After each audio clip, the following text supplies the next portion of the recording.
ಇತ್ತೀಚಿನ ಸಂಚಿಕೆಗಳನ್ನು ಜಾಹೀರಾತಿನ ಕಿರಿಕಿರಿ ಇಲ್ಲದೆ ನೋಡಿ.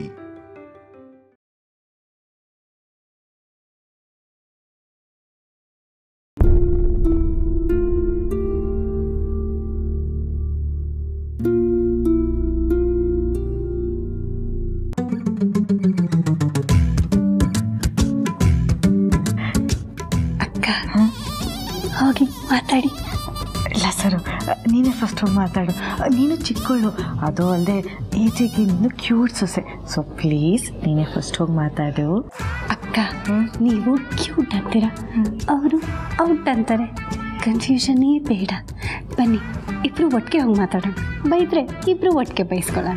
ಸರಿ ನಡಿ. ಹಾಂ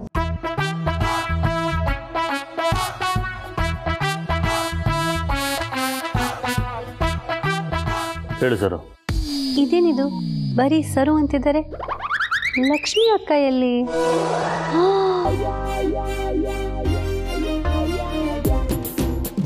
ಕ್ಯೂಟ್ ಅಂದ್ಬಿಟ್ಟು ಚೀಟ್ ಮಾಡಿಬಿಟ್ರು. ಮಾಡ್ತೀನಿ ಇರು. ಏಜೆ ಲಕ್ಷ್ಮಿ ಅಕ್ಕ ನಿಮ್ಮ ಹತ್ರ ಏನೋ ಇಂಪಾರ್ಟೆಂಟ್ ವಿಷಯ ಮಾತಾಡ್ಬೇಕಂತೆ. ಬಿಟ್ರೆ ತಗ್ಲಾಕ್ಬಿಡ್ತಾಳೆ. ಹಾಂ ಏಜೆ, ಅದು ನಿಮ್ಮ ಹತ್ರ ಇಂಪಾರ್ಟೆಂಟ್ ವಿಷಯ ಮಾತಾಡಬೇಕಿತ್ತು. ಹೇಳು.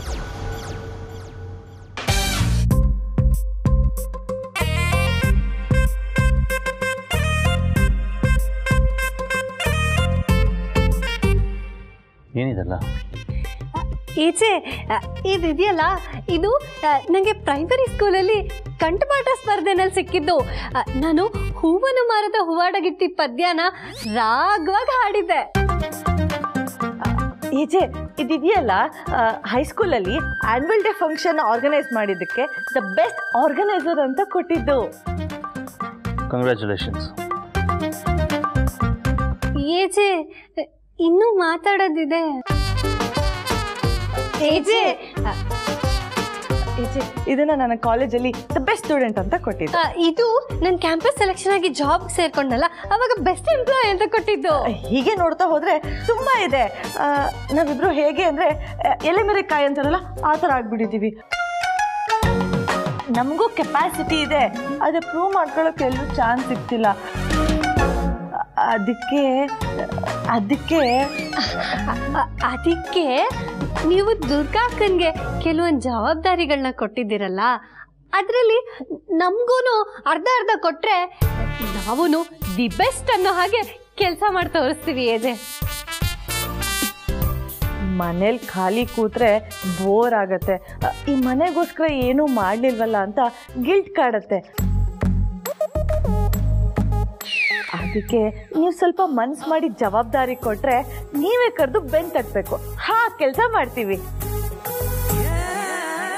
ಇದೆಲ್ಲ ನಾವು ಮಾಡಿರೋ ಸಾಧನೆಗಳು. ಇದನ್ನೆಲ್ಲ ನಿಮಗೆ ತೋರಿಸಿ ಅವಕಾಶ ಕೇಳೋಣ ಅಂತ ಬಂದೆ. ಇದೆಲ್ಲ ನೀವು ತುಂಬ ಹಿಂದೆ ತೊಗೊಂಡಿರೋದು ಅನ್ಸುತ್ತಲ್ಲ? ಮನುಷ್ಯ ಹಳೆದ್ರ ಬಗ್ಗೆ ಮಾತಾಡ್ತಾನೆ ಅಂದರೆ ಹೊಸ ಸಾಧನೆ ಮಾಡಿಲ್ಲ ಅಂತ ಅರ್ಥ.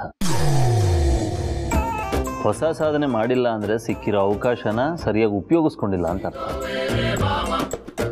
ಅವಕಾಶನ ಸರಿಯಾಗಿ ಉಪಯೋಗಿಸ್ಕೊಂಡಿಲ್ಲ ಅಂದರೆ ತನ್ನನ್ನು ತಾನು ಸರಿ ಮಾಡ್ಕೋಬೇಕು ಅಂತ ಅರ್ಥ. ಅರ್ಥ ಆಯ್ತಾ? ಇದು ನಿಮಗೆ ಅರ್ಥ ಆಗ್ತಾ ಇಲ್ಲ ಅಂದರೆ ಜವಾಬ್ದಾರಿ ತಗೊಳ್ಳೋದಕ್ಕೆ ನೀವಿನ್ನ ತಯಾರಾಗಿಲ್ಲ ಅಂತ ಅರ್ಥ. ಮನೆ ಕೆಲಸ ಜವಾಬ್ದಾರಿ ಎರಡೂ ಮಾಡೋದು ನಿಮಗೆ ಕಷ್ಟ ಆಗುತ್ತೆ. ಬಟ್ ಇದು ಮಾಡಬೇಕು ಅಂತ ನಿಮ್ಗೆ ಅನಿಸಿದೆಯಲ್ಲ, ಅದು ನನಗೆ ಇಂಪ್ರೆಸ್ ಆಯಿತು. ವೆಲ್, ನೀವು ತಯಾರಾಗಿದ್ದೀರಾ ಅಂತ ನನಗೆ ಅನ್ನಿಸ್ದಾಗ ನಾನೇ ಕರೆದು ನಿಮಗೆ ಜವಾಬ್ದಾರಿ ಕೊಡ್ತೀನಿ. ಸದ್ಯಕ್ಕೆ ಹೊರಡಿ. ಇದನ್ನು ತೊಗೊಂಡೋಗಿ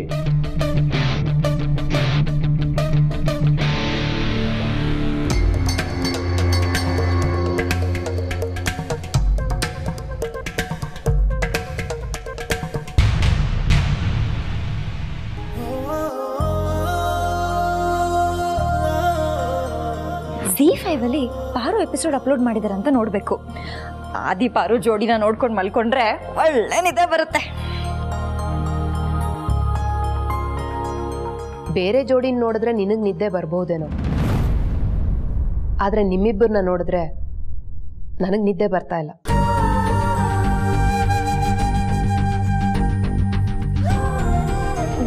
ದುರ್ಗಾ ಅವರೇ, ನೀವು ಇಷ್ಟೊತ್ತಲ್ಲಿ ಇಲ್ಲಿ? ಯಾವ ಜೋಡಿ ನೋಡಿದ್ರೆ ನಿದ್ದೆ ಬರಲ್ಲ ಅಂತ ಹೇಳ್ತಾ ಇದ್ರಿ? ಎಜೆ ಲೀಲಾ ಜೋಡಿ. ಫಸ್ಟ್ ಆಫ್ ಆಲ್ ನಮ್ಮಿಬ್ರದ್ದು ಜೋಡಿನೇ ಅಲ್ಲ. ನಾವಿಬ್ರು ಜೋಡಿ ಅಂತ ನೀವೇ ಕನ್ಸಿಡರ್ ಮಾಡ್ತೀರಾ? ಇದೇ ನನಗೆ ಬೇಜಾರಾಗೋದು ಲೀಲಾ. ನಿನ್ನನ್ನ ನೀನೇ ಯಾಕೆ ಡಿಗ್ರೇಡ್ ಮಾಡ್ಕೋತೀಯ? ನೀನು ಎಜೆಗೆ ತಕ್ಕನ ಜೋಡಿ ಅಲ್ಲ ಅಂತ ನೀನೇ ಹೇಗೆ ಅನ್ಕೋತೀಯ? ಯಾಕಂದ್ರೆ ಎಜೆ ಯಾವಾಗ್ಲೂ ಅಂತರ ಅಕ್ಕನ ನೆನಪಲ್ಲೇ ಇರ್ತಾರೆ. ಅವರಿಬ್ರು ಜೋಡಿ ಅಂತ ಎಲ್ಲರೂ ಒಪ್ಕೊಂಡಾಗಿದೆ. ಇದ್ರ ಮಧ್ಯ ನಂದೇ ಇಲ್ಲಪ್ಪ. ಲೀಲಾ, ನೀನು ಈ ಮನೆ ಯಜಮಾನಿ. ನಿನ್ನ ಎಜೆ ಮದ್ವೆ ಹೇಗೆ ಆಗಿರ್ಲಿ, ಆದ್ರೆ ಎಜೆ ಎಲ್ರ ಮುಂದೆ ಅಗ್ನಿ ಸಾಕ್ಷಿಯಾಗಿ ನಿನಗೆ ತಾಳಿ ಕಟ್ಟಿದ್ದಾರೆ. ಎಜೆ ನಿನ್ನ ಗಂಡ. ಯಾರು ಒಪ್ಲಿ ಬಿಡ್ಲಿ, ನಿಮ್ಮಿಬ್ಬರ ಜೋಡಿನ ಆ ಭಗವಂತ ಅಂತೂ ಒಪ್ಕೊಂಡಿದ್ದಾನೆ. ಇಲ್ಲ ಅಂದಿದ್ರೆ ಎಲ್ಲೋ ಇದ್ದಿದ್ದು ನಿನ್ನನ್ನ ಈ ಮನೆವರೆಗೂ ಕರೆಸಿ ಎಜೆ ಜೊತೆ ಮದುವೆ ಮಾಡ್ಸಕ್ಕಾಗ್ತಿತ್ತ? ಒಂದು ವಿಷಯ ನೆನ್ಪಿಟ್ಕೊ, ಎಜೆ ಲೀಲಾ ಜೋಡಿ ಆಗಬೇಕು ಅಂತ ನೀವು ಹುಟ್ಟೋಕ್ ಮುಂಚೆನೆ ಆ ವಿಧಿ ನಿಶ್ಚಯ ಮಾಡಿರುತ್ತೆ. ನೀವಿಬ್ರು ಒಂದಾಗಕ್ಕೆ ಈ ಮದುವೆ ಅನ್ನೋದು ಒಂದು ನೆಪ ಅಷ್ಟೆ. ನೀನು ಎಜೆಗೆ ಸರಿಯಾದ ಜೋಡಿ ಅಲ್ಲ ಅಂತ ಅನ್ಕೊಂಡು ದೂರ ಹೋದಷ್ಟು ಆ ವಿಧಿಗೆ ಅವಮಾನ ಮಾಡ್ದಾಗುತ್ತೆ. ನೆನ್ಪಿಟ್ಕೊ. ಈಗ ನಾನು ಏನ್ ಮಾಡಿದೆ ಅಂತ ಮಿಡ್ ನೈಟ್ ಅಲ್ಲಿ ಇಷ್ಟೊಂದು ಲೆಕ್ಚರ್ ಕೊಡ್ತಾ ಇದ್ದೀರಾ? ನೋಡು, ನಿನ್ ಜಾಗ ಎಲ್ಲಿದೆ ನೋಡು. ಈ ಮನೆ ಸೆಕ್ಯೂರಿಟಿಗೂ ಅವನದೇ ಆದ ಒಂದು ರೂಮ್ ಕಟ್ಟಿಸ್ಕೊಟ್ಟಿದ್ದಾರೆ ಎಜೆ. ಅವನು ಅವನ ಹೆಂಡತಿ ಜೊತೆಗೆ ಮಲ್ಕೋತಾನೆ. ಹಾಗಿದ್ಮೇಲೆ ಈ ಮನೆ ಯಜಮಾನಿಗೆ ಅಂತ ಒಂದು ರೂಮ್ ಇರುತ್ತೆ ಅಲ್ವಾ? ಅದನ್ ಬಿಟ್ಟು ಇಲ್ಲಿ ಯಾಕೆ ಮಲ್ಕೋತಿದ್ಯಾ? ದುರ್ಗಾ ಅವ್ರೆ, ನಿಮಗೆ ನಿದ್ದೆ ಬರ್ತಿಲ್ಲ ಅಂದ್ರೆ ನಂಗೆ ಹೇಳಿ, ನನ್ನ ಜೊತೆ ಬಂದು ಕುತ್ಕೊಳ್ಳಿ, ಪಾರು ಸೀರಿಯಲ್ ನೋಡೋಣ. ಅದು ಬಿಟ್ಟು ಏನೇನೋ ಮಾತಾಡ್ಬೇಡಿ. ಲೀಲಾ, ನನ್ನ ಮಾತು ನಿನಗೆ ಯಾಕೆ ಅರ್ಥ ಆಗ್ತಾ ಇಲ್ಲ? ಇನ್ನು ಎಷ್ಟು ದಿನ ಅಂತ ಇಲ್ಲಿ ಹೀಗೆ ಮಲ್ಕೋತೀಯ? ನೀನು ಎಜೆಗೆ ಹತ್ರ ಆಗ್ಬೇಕು. ಹತ್ರ ಆಗ್ಬೇಕು ಅಂದ್ರೆ ಮೊದಲು ಈ ಜಾಗನ ಖಾಲಿ ಮಾಡಿ ಎಜೆ ರೂಮಲ್ಲಿ ನಿನ್ನ ಜಾಗನ ಖಾಯಂ ಮಾಡ್ಕೋಬೇಕು. ನನಗೆ ಗೊತ್ತು, ಇದೆಲ್ಲ ಇದ್ದಕ್ಕಿದ್ದ ಹಾಗೆ ಆಗೋಂಥ ವಿಷಯ ಅಲ್ಲ. ಆದರೆ ನೀನು ಎಜೆಗೆ ಹತ್ರ ಆಗೋದನ್ನ ಎಷ್ಟು ಲೇಟ್ ಮಾಡ್ತೀಯೋ, ನಿಮ್ಮಿಬ್ಬರ ಮಧ್ಯೆ ಎಷ್ಟು ಗ್ಯಾಪ್ ಬಿಡ್ತೀಯೋ, ಆ ಗ್ಯಾಪಲ್ಲಿ ಬೇರೆಯವ್ರು ಬಂದು ಅವ್ರ ಬೇಳೆನ ಬೇಯಿಸ್ಕೊಳ್ಳೋದಂತೂ ಸತ್ಯ. ನಾ ಹೇಳಿದ್ದನ್ನ ಇನ್ನೊಂದ್ಸಲ ಯೋಚನೆ ಮಾಡು.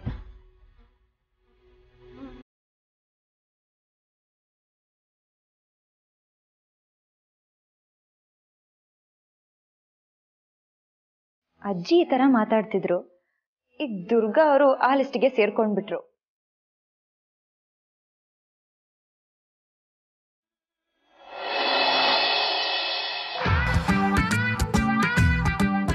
ಅಕ್ಕ, ಏನ್ ಯೋಚನೆ ಮಾಡ್ತಿದ್ದೀರಾ?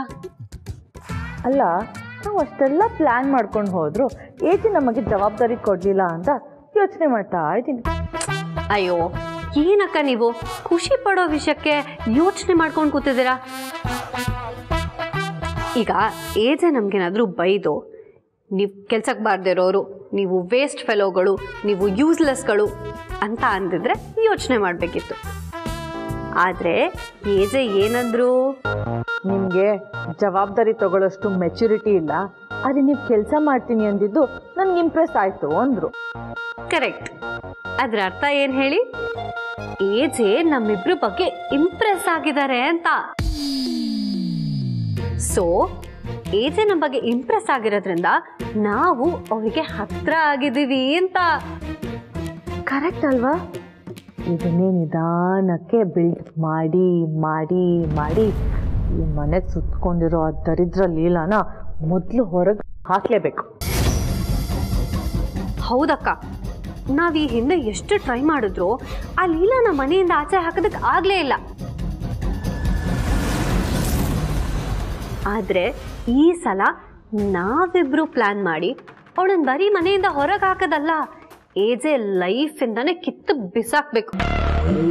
ಪಾಪ ಏಜೆ ಯಾವಾಗಲೂ ಮನೆತನ ಫ್ಯಾಮಿಲಿ ಅಂತ ಓಡಾಡ್ತಾನೆ ಇರ್ತಾರೆ. ಅವ್ರಿಗೇನು ಗೊತ್ತಾಗಬೇಕು ಆ ಲೀಲಾ ಈ ಮನೆಗೆ ಅನ್ಫಿಟ್ ಅಂತ. ಹೌದು ಸರು, ಆ ದೇವ್ರು ನಮಗೆ ಅಂದ ಕೊಟ್ಟ, ಐಶ್ವರ್ಯ ಕೊಟ್ಟ, ಅದ್ರ ಜೊತೆಗೆ ಒಂದು ಹಿಡಿ ಬುದ್ಧಿ ಕೊಟ್ಟಿದ್ದಿದ್ರೆ ಆ ಲೀಲನ ಯಾವತ್ತೂ ಈ ಮನೆಯಿಂದ ಆಚೆ ಹಾಕ್ಬೋದಿತ್ತು. ದೇವ್ರೆ, ಯಾಕಪ್ಪ ನಮ್ಮಿಬ್ರಿಗೂ ಹೀಗೆ ಮಾಡ್ಬಿಟ್ಟೆ?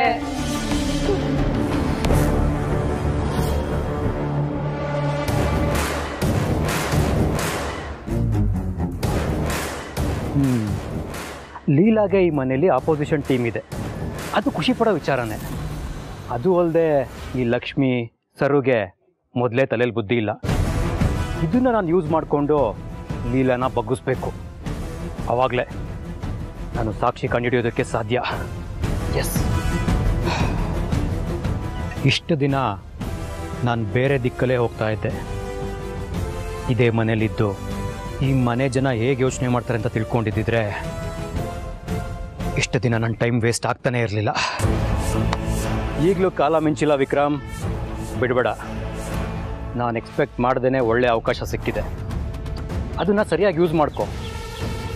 ನಾನು ಅಂದ್ಕೊಂಡಿರೋ ಕೆಲಸಕ್ಕೆ ಆ ಲಕ್ಷ್ಮೀ ಸರುನೇ ದಾಳ. ಇವರಿಬ್ರನ್ನ ಇಟ್ಕೊಂಡು ಲೀಲಾ ಅನ್ನೋ ಕಾಯಿ ನಡೆಸಿದ್ರೆ ಏಜೆ ಅನ್ನೋ ಆಟನ ಈಸಿಯಾಗಿ ಗೆಲ್ಬೋದು.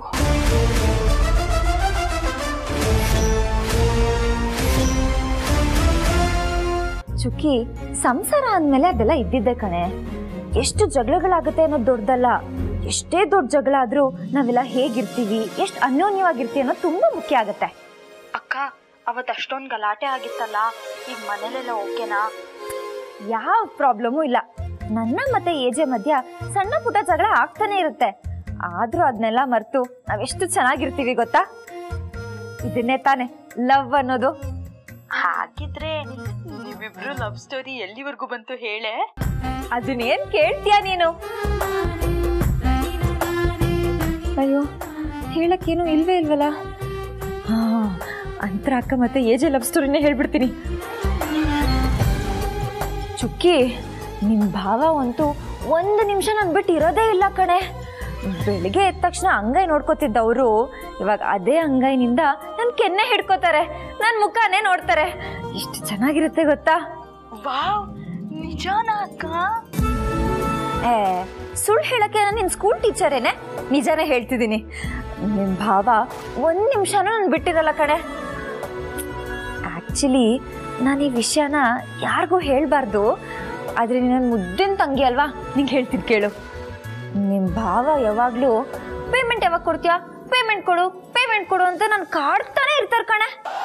ಅಷ್ಟು ದೊಡ್ಡ ಬಿಸ್ನೆಸ್ ಮ್ಯಾನ್ ಆಗಿ ಸಾವಿರಾರು ಜನಕ್ಕೆ ಕೆಲಸ ಕೊಟ್ಟು ನಿನ್ನ ಹತ್ರ ಪೇಮೆಂಟ್ ತಗೊಳ್ಳೋದ? ಏನಕ್ಕ ಇದು? ಏ ದಡ್ಡಿ, ಪೇಮೆಂಟ್ ಅಂದ್ರೆ ಅದು ಕಣೆ. ಅದು ಅಂದ್ರೆ ಪಪ್ಪಿ. ಏನ್ ನಾಯಿ ಮರಿನಾ? ನಿನ್ನ ನಾಯಿ ಮರಿ ಅಂತೆ. ಪಪ್ಪಿ ಅಂದ್ರೆ ಮುತ್ತು ಕಣೆ. KISS kiss. ರೇವತಿ, ಆಮೇಲೆ ಫೋನ್ ಮಾಡ್ತೀನಿ.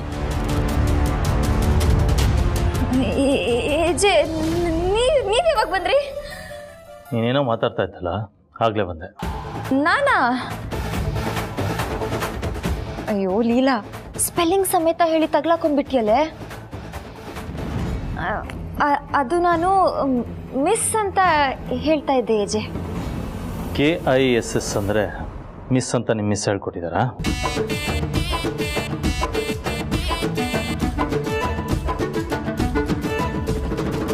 ಏಜೆ, ನಿಮ್ಮ ಹತ್ರ ನಾನು ನಿಜ ಹೇಳ್ಬಿಡ್ತೀನಿ. ನಾನು ರೇವತಿ ಜೊತೆಗೆ ಅವಳ ಮದುವೆ ವಿಷಯ ಮಾತಾಡ್ತಾ ಇದ್ದೆ. ಮದುವೆ ಆದಮೇಲೆ ಗಂಡ ಎಷ್ಟು ಚೆನ್ನಾಗಿ ನೋಡ್ಕೋತಾನೆ ಅಂತ ಅವಳಿಗೆ ಎಕ್ಸ್ಪ್ಲೇನ್ ಮಾಡ್ತಾ ಇದ್ದೆ.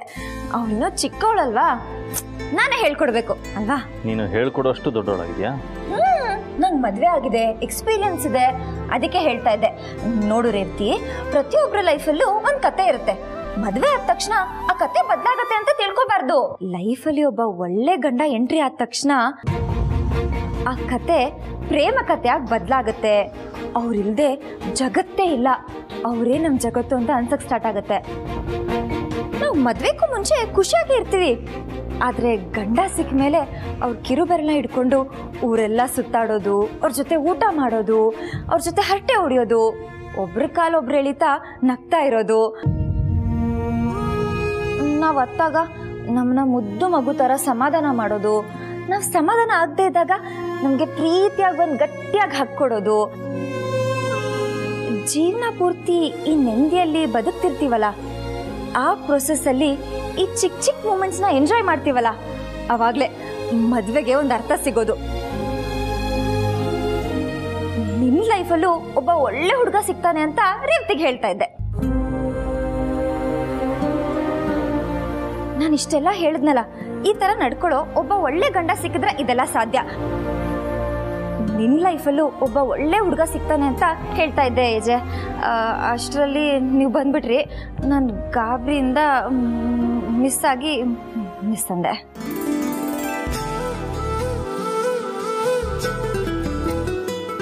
ಆ್ಯಕ್ಚುಲಿ ನಾನು ಅದೇ ವಿಷಯ ಮಾತಾಡೋಣ ಅಂತ ಬಂದೆ. ರೇವತಿ ಮದುವೆ ವಿಚಾರ ನಿಮ್ಮ ತಾಯಿ ಮಾತಾಡ್ತಾಯಿದ್ರು. ಅವ್ರಿಗೆ ಹೇಳು, ಏನು ಟೆನ್ಷನ್ ಮಾಡ್ಕೊಳ್ಳೋದು ಬೇಡ, ಮದುವೆಗೆ ಸಂಬಂಧಪಟ್ಟಂಗೆ ಕೆಲಸಗಳು ನಡೀತಾ ಇದೆ, ಇಷ್ಟರಲ್ಲೇ ಒಳ್ಳೆ ಸುದ್ದಿ ಬರುತ್ತೆ ಅಂತ.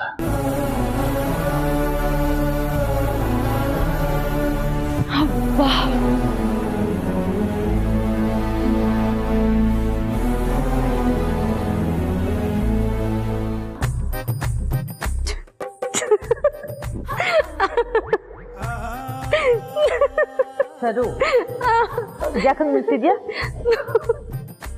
ಅಲ್ಲ ಅಕ್ಕ, ಇಲ್ಲಿ ನೋಡಿ, ಜೀವನದಲ್ಲಿ ಎಲ್ಲಾ ರೀತಿಯ ಪ್ರಯತ್ನ ಮಾಡಿ ಸೋತಿದ್ದೀರಾ, ಯಶಸ್ಸಿಗಾಗಿ ಪರಿತಪಿಸುತ್ತಿದ್ದೀರಾ. ಹಾಗಿದ್ದರೆ ನಿಮಗಾಗಿ ಬಂದಿದ್ದಾರೆ ಮೊಬೈಲ್ ಬಾಬಾ ಅಂತ.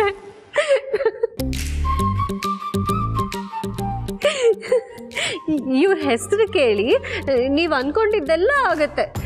ದಿವ್ಯ ದೃಷ್ಟಿ ಇರುವ ಮೊಬೈಲ್ ಬಾಬಾ ಅವರನ್ನು ಸಂಪರ್ಕಿಸಲು ಎಸ್ ಎಂದು ಟೈಪ್ ಮಾಡಿ, ಇಲ್ಲವಾದಲ್ಲಿ ನೋ ಎಂದು ರಿಪ್ಲೈ ಮಾಡಿ ಅಂತ.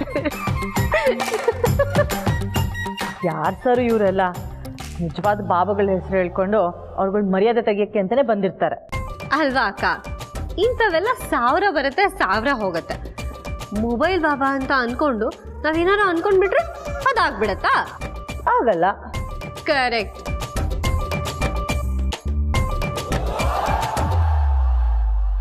ಅಕ್ಕ, ಬನ್ನಿ ನನ್ನ ಜೊತೆ.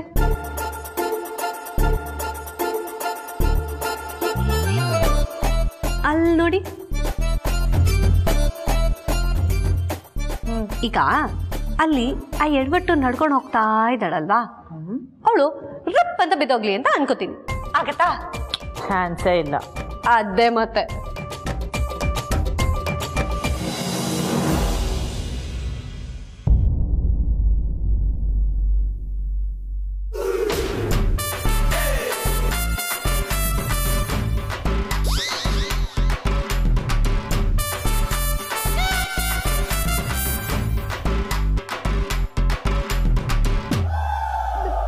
ಬನ್ನಿ ಅಲ್ಲಿ ಹೋಗಿ ಮಾತಾಡೋಣ.